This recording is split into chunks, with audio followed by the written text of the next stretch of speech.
we're attempting to squeeze an entire house inside a narrowboat.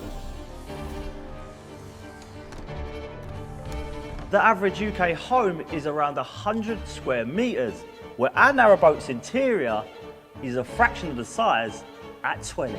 That means we have 5 times less space. That's this much smaller to squeeze a kitchen, a bathroom, a bedroom, and even a living room. It would have been easier to shrink the humans to fit, but we know that ain't possible. Or is it? Before we go inside our boat and start attacking the interior and fitting our brand new kitchen, which I'm excited for, I need to jump up on the roof and finish a job we started a while ago, and that is wiring our solar panels.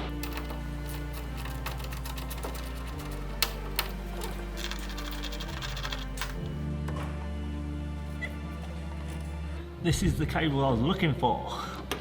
So this is where I'm going to be drilling down into the inside and putting one of these cap things in. The reason we hadn't wired these when we originally installed the solar panels was because we was planning out where we wanted to put our connections, and we've decided the connections are going to be underneath the panels, but the cables are going to be inside the boat. That way the roof of our canal boat can be nice and clear. While Brad's sorting out the solar cables up top, I am inside looking at our LED lighting from Allco. So we're using this track up here, but to get it to sit flat, I need to route a little groove. This job definitely wasn't one of the fun ones. A lot of sawdust in the eyes.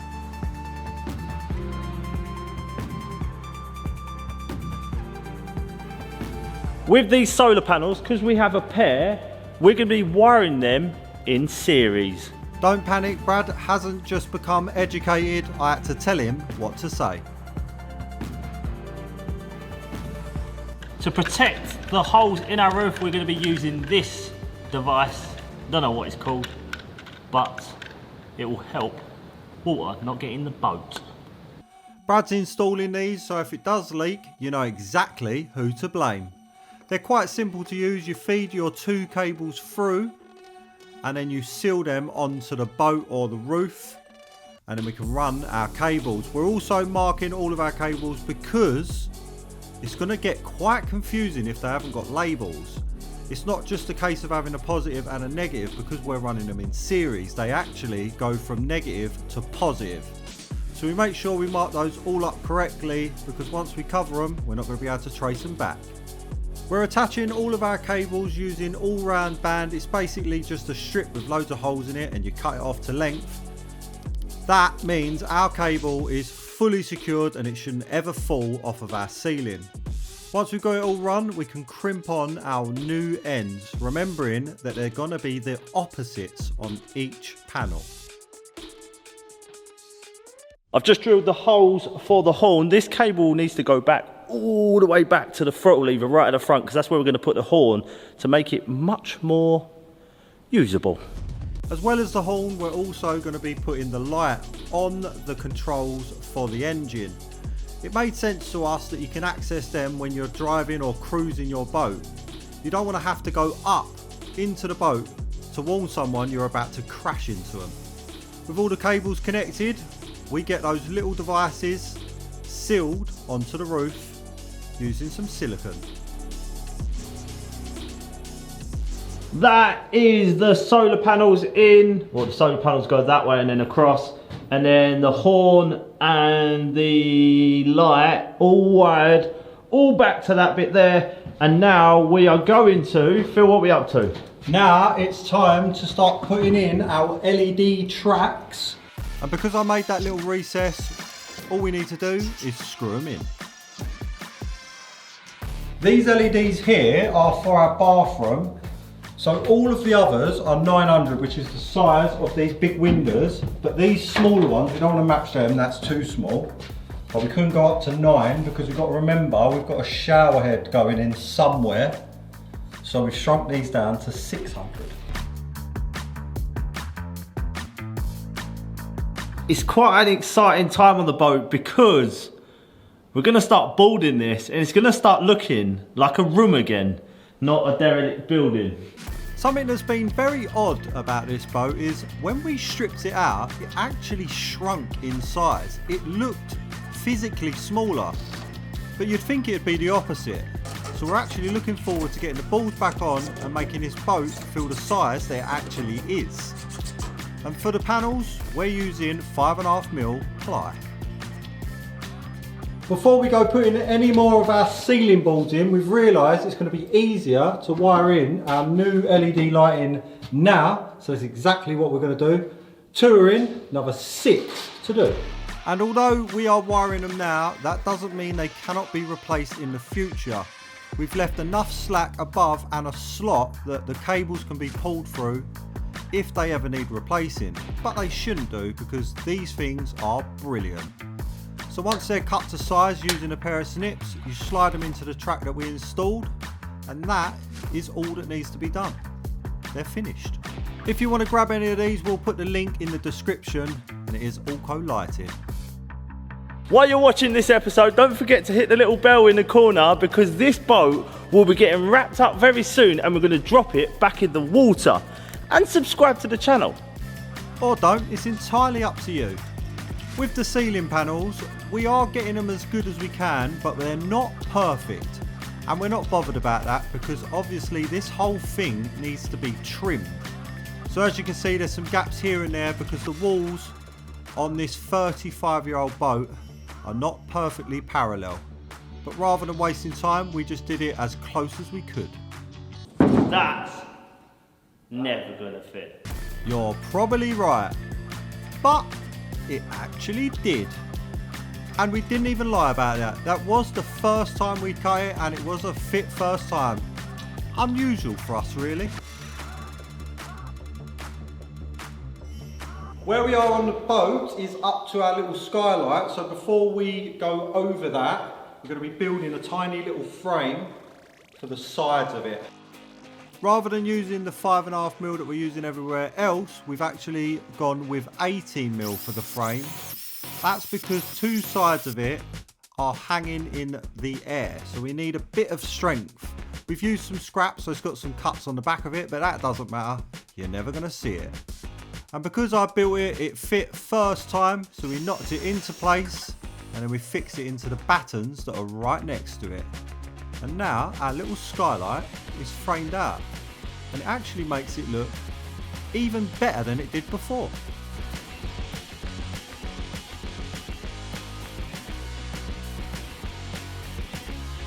That is all the plyboard on the ceiling.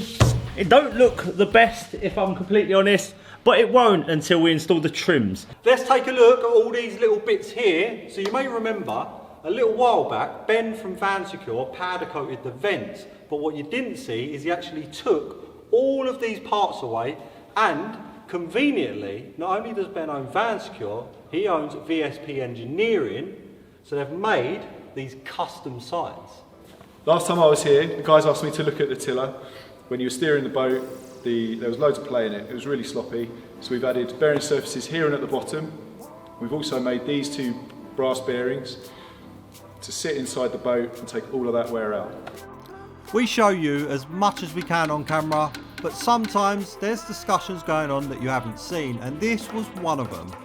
Ben had to come up with a solution for the slot that we had in our tiller, and what he come up with is pretty ingenious really. We're using brass sleeves top and bottom, and you won't get it on the camera, but this thing feels like brand new. So we slipped it into position, bolted it up and put on the rudder itself. I actually put this on upside down the first time, but with it up the right way, we give it a little test.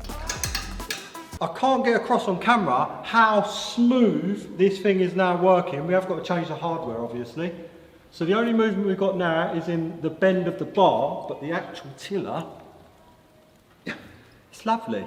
Now that the tiller's installed, we can have a look at our custom signs. While Ben from VSP Engineering had our tiller, he also laser cut our new signs. So the name of the boat is laser cut into this steel So it makes it 3D and they're gonna look amazing. And to install them, we mark some holes on the corners, get them drilled, and we're gonna be installing riv nuts into the boat. That way this thing can be unbolted and rebolted whenever we like. The way we're going to be attaching our new signs is riv nuts, so we're putting 4 in the corners, then we're using a little nylon spacer and then we're bolting it in. So we've got our bottom 2 holes done, we're going to get those set and then mark the top. Installing them all with a little bit of gasket maker to make sure we don't get any water ingress on our boat. And the reason we're setting 2 then drilling the others is we're more likely to get them bang on if we do it this way rather than just trying to measure them. I've got Ben to drill the top ones because I'm vertically challenged and he isn't. And then I also got him to drill it out. So being tall doesn't always work out. The reason we're using those nylon spacers is because it's 3D and we don't want it touching the boat. So there is a small gap between the actual frame of our sign and the boat. That way any moisture can get behind it. You may think that I'm not putting the top bolts in because I can't reach, but that's not why. I've hurt my fingers. I don't know why he's laughing. This is true. Are you saying I'm lying? Because I'm not. Now that he's done the top ones, I get on with the bottom ones because my fingers feel better. I've been working the last 6 hours on this boat and I'm getting quite hungry. So I'm gonna have a YFood. YFood is a ready to drink complete meal in a bottle and it tastes a lot better than going to a petrol station and having a sandwich that's probably older than me. As well as the ready-made bottles, they also have these sachets and these are super handy because you can keep a whole week's worth tucked away in your van or your boat. And to make them, all you need is a little bit of water, pour it in your bottle, put your sachet in and give it a shake. And if you're like Brad and you're always hungry, they've also got these little snack bars. Snack bars are perfect for when you're on the go, and also I forgot to mention that YFood come with up to 34 grams of protein, 26 vitamin and minerals and no added sugar. So they are way better than that crusty old garage sandwich. The code on your screen is 20% off site-wide, but it's only available for the next 5 days, so make sure you go and get yourself a great deal. I am now going to get back to work. And I'm going to do what I do best, nothing. Pete did all this complicated plumbing, but he did give us some homework and he's left us the easy job of running the hot and colds in for the shower, the sink and the kitchen. And the toilet. And the toilet. It's lucky there's always a responsible adult around when Brad's doing an actual job, because otherwise you'd have no way of flushing your toilet. So these runs are quite simple. We've got a cold running from the back to the front, and we've got a hot going from the back to the front, or the front to the back, whatever way you want to look at it. And then wherever we need those feeds, we just add some teas. And because it's all push fit, it's an easy job to do. Under here, we've got a mixer for our shower, so that's what those are there. As well as all the plumbing, we also need to put our electrics behind, and we're going to be starting with the 240 system, so all of the plugs. We've previously run plenty of cables, but that was all for the engine bay and the charging. These are for inside, so all of your 240 plugs and any 12 volt that we might need. And we're using the blue cable because that is a standard in marine applications. Next up is the last of the electrical, I hope, and that is the 12 volt. So we've got a feed going here for our bilge. We've got another one coming down here to the shower for our waste. We've got another one coming over to here for our water pump. We've also got another 12 volt coming to here. I won't tell you what that's for yet, you'll have to wait. Hardest part about running cables is actually calculating the size. So before we've run all of these, we've calculated the draw that we might have, and we make sure the cable is the correct size. So this one, for example, can take 10 amps. We are nearly ready to plyboard the walls, but we only temporarily fitted these windows last time we installed them, but now we need to fix them permanently. Time to start calling all your pals. We called Sam to help us tape up all of the windows, So these are not to stop any marks, this is to set the height. So we've made sure all of our windows are as straight as we can get them in an old boat. Put the tape line underneath, that way when we reinstall them, we know exactly where to put them. The windows are out. Now we need to seal these back in, and me and Phil ain't the best at it. So we've had to bring in Alan from Seal Right Sealants. Hi. To save the day. Speak for yourself. I'm one of the best sealant men around. I just couldn't be bothered on this occasion. But that's what I'm sticking with anyway. So Alan knows how to use a silicone gun, unlike me and Brad. So he's here to seal them in, but also put the seal around the outside. So because the sides of our boat are a little bit wavy and our windows are perfectly flat, there's going to be gaps on the top and bottom. So we're going to make sure we've got a good silicone seal around the whole thing, so one of you guys, when you win it, don't have problems in the future. And if you want to know where the windows are actually from, it's Caldwell's Windows. And like everything else, we'll make sure it's linked in the description so you can go check them out. Alan has done a fantastic job of sealing this half of the boat. If you guys wouldn't mind, go give him a little follow on his Instagram account on the screen now, Seal Right Sealants. We would much appreciate it. One side done, he gets on with the other side, and also the two small windows that go in the bow. That's right, I said bow. I know boat terms now. Everything we need that goes underneath the gunnel we have finally installed. We are ready to put the walls on. Now I've gone along and measured and found the average which will fit in the gap, but there will be tiny gaps along the top, but don't worry because we'll be trimming it.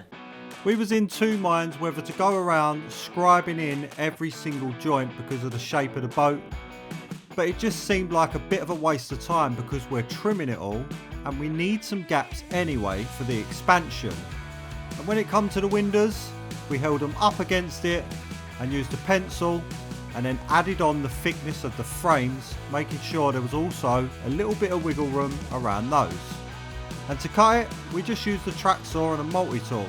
So the cuts should be perfect, but Brad was cutting them, so you never know. The only part that we concentrated on getting absolutely perfect was the bottom line, because that's not going to change. That's going to be visible forever. Here I am, and there's nothing you can do about it, and I'm fitting a shower. That's some wood to mount the valve onto. Love him or hate him, Pete is back, and he's installing our mixer valve. We've decided that this is going to go in the gunnel just at the entrance of our shower, so you can turn it on without getting absolutely drenched.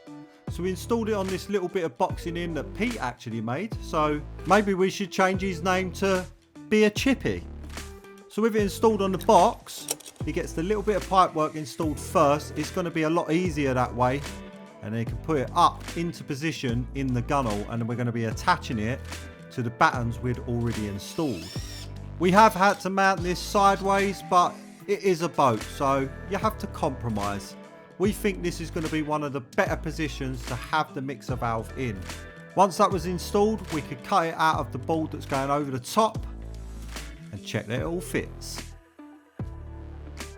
I'm going to drill a hole in the side of the boat for the PRV.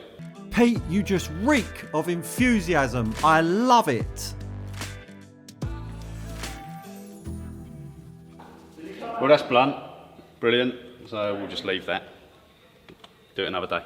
We're going to put the tray in now. Oh, why didn't you put the wall in first?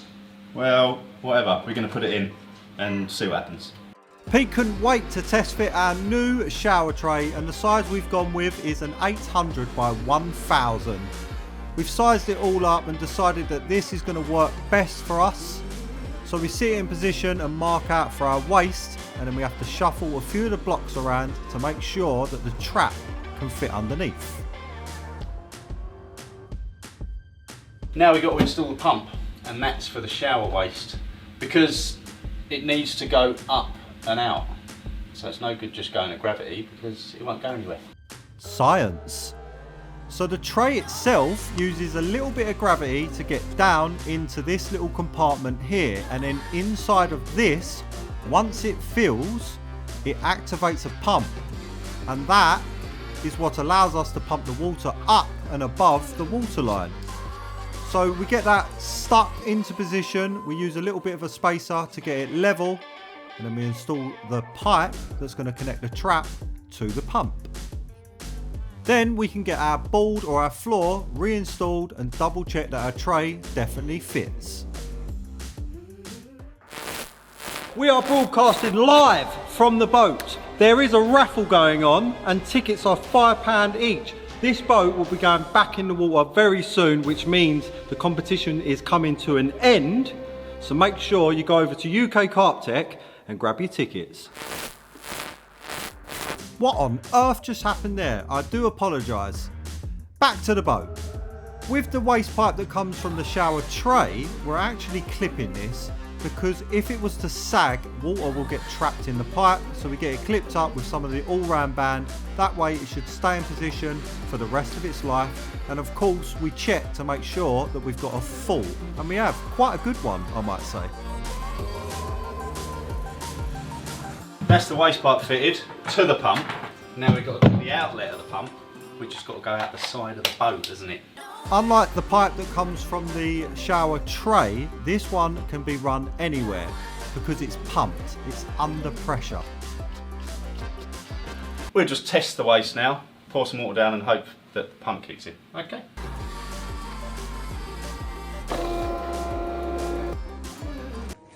Oh, sorry, mate. Oh my God. It works. Great, that's got to go in the incident book. One more job we are doing before, well, we've got quite a few jobs to do, but we put some plyboard 18mm behind, and that's going to support the radiator when we put the brackets on, and we have Pete getting the radiator prepped out here. So how are you going to do that? Get the tails in, get the vent and plug in, and then take it in there and measure it up. Okay. As simple as that. These rads were checked to make sure that they fit underneath that header tank. We had that little issue before and we didn't want to have it again. And these ended up being 400mm tall. Right, the wall's on, as you can see. And now we've just got to mark up where we put the radiator, which is going to be around there, but up here somewhere. So let's just do that. The way we calculated the height of our rads is we actually measured the header tank from the floor, which was 800mm, and then made sure we had a 200mm space above. And that's because the bow of the boat always sits higher than the stern. That's on. Excellent, very informative. With that on, we can then move on to the TRV or the valves and start piping it in to the feed and return that we had already done before. All the walls have now been cut. I patiently was outside cutting them while Peter was watching. Wrong, I did it all. Pete did cut them all. But now we're going to go on and screw all the walls on. One side is going to sit above all of our pipe work because we're going to be putting a small boxing in over the top of that, and one side goes all the way down to the floor. As well as the boards going on the walls, we also need to put our little fittings, through bow fittings or skimmer fittings. Don't know what they're called, but we need to put those on to connect up to our pipe work. That is the first half of the wall complete. This side, we're going to move on to that side. We may have to get Peter in more often because I've never seen Brad do so much work. I think he was trying to impress him. So with Brad actually helping for once, it didn't take long at all to get both sides of the walls completely installed, and I could move my attention onto the bulkheads or one of the walls that's going on the internal side. We're currently working on the top part. We told Pete that we was ready for the... Pete, was we ready for the radiators? Well, you were ready yesterday. The radiators are going where we're building the wall. Yep, unfortunately, Peter arrived a day before to install the rads that we're trying to get installed today. Oh my God, you nutter. It's not funny, Peter. you could have broken my template. So this is a template I make out of 10mm thick strips of MDF. I find it a lot easier to template the bits of wall rather than trying to measure it and get all of those curves and angles. This saves a lot of time and it's always gonna fit. I cut all of the long straight lines with the track saw, and the smaller bits I used a jigsaw, and hopefully it will slide straight into position and fit. Of course it fits, I templated it. I then get Pete to screw it in because I can't be bothered. And Peter's just turned up and we've got all the job ready for him so he can fit his radiator. He didn't have to stay for the whole day. I've been here all day, mate. I've been here for the last 2 days. I'm sorry. I'm sorry. Yeah, but what a great experience, Peter. You got to build some walls. Now that the first section of Bulkhead is installed, Pete gets on with putting on our radiator. So this one is actually for the bathroom. The reason we're doing the pipe work now is because this pipe work sits in the middle of the wall, because our walls are going to be hollow, and you'll see why later on.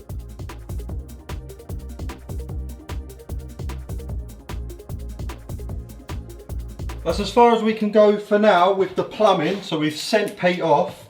Next up, we need to start on the opening for our doors, and we're going to be having some pocket doors. And that is why our walls are going to be hollow. The reason we didn't start cutting the doors out on our bulkheads while they was off is because we wasn't entirely sure how we was going to set the track system up. But once we had worked that out, we got the track installed and cut the first section of door out while it was installed. The rest of them we can do while they're off the boat. So with the track in, we get all of our rollers installed and the stops. Let's explain what we've done. So this is a Howden's pocket door kit and we've modified it. So it's for a normal door and it slides to one side like that. Instead, we are going to have a smaller door, so a 526, smallest door you can buy. So we're going to cut that door directly through the centre of it. So it's going to be 2 now, and then that door is going to open like that, like a curtain. I've got the second half, so it's basically a mirror of that. It's the exact same thing. So if you imagined our door, when you open it, it's got to slide in this space, so you can't put anything on the floor. So the plan we've come up with is this. This is a fence clip. And that fence clip is the exact size of the void we have on our opening, which is 50mm, allowing a little bit of space for when we slide in our door.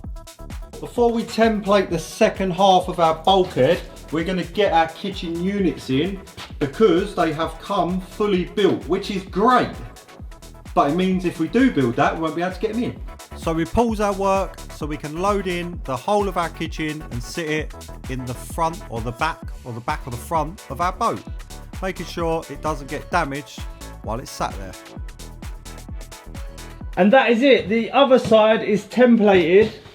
And me and Phil are hoping that when we build the wall further down, that we can use these templates on the left and the right side again. Although I don't have high hopes for that because the boat is kind of old and kind of wobbly. We use that template to cut 2 sides, getting one installed first and then of course the second. And then we screw it to all of the battens that we installed previous. Come through here, it's time to cut some holes in our lovely walls because we're going to be installing the back boxes. So let me show you what we're having. We're having a double in the bedroom. We're having a matching double in the bedroom, so you can charge your iPad while you're having a sleep. We're having an isolator here, which is going to be for a macerator. We're having another isolator here, which is going to be, I don't know what that's for, immersion heater. Back, that's enough back. We're going to have another double socket here that needs to be cut in. And then we're having a double socket there that needs to be cut in. No, I think that's it. There are more outlets, but they're not going to be on show like these ones. So we're just going to concentrate on these boxes for now. And we're using plasterboard boxes. Nice and easy to install. You mark it, cut it out, and then we feed in our cables. And in case you was wondering, the type of cable run we're using is a radial, and it's going to be rated for 20 amps. And the immersion will be run on a separate cable. That's all the electrics done in the bedroom area. We're going to move along and start installing them in the living room, kitchen, bathroom, bedroom thing. What's this one? Not the bathroom. What, you're a maniac? Yeah, it's probably not wise to put 240 volts in a bathroom.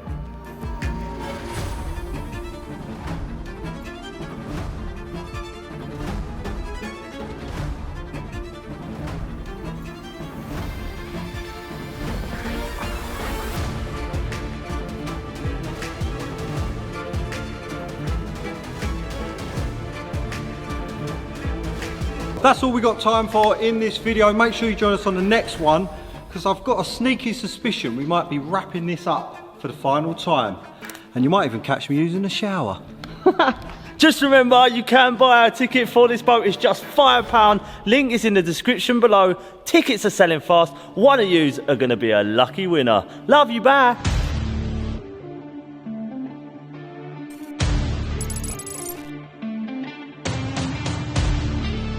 Kinder egg. Thanks. I've had one of these since I was.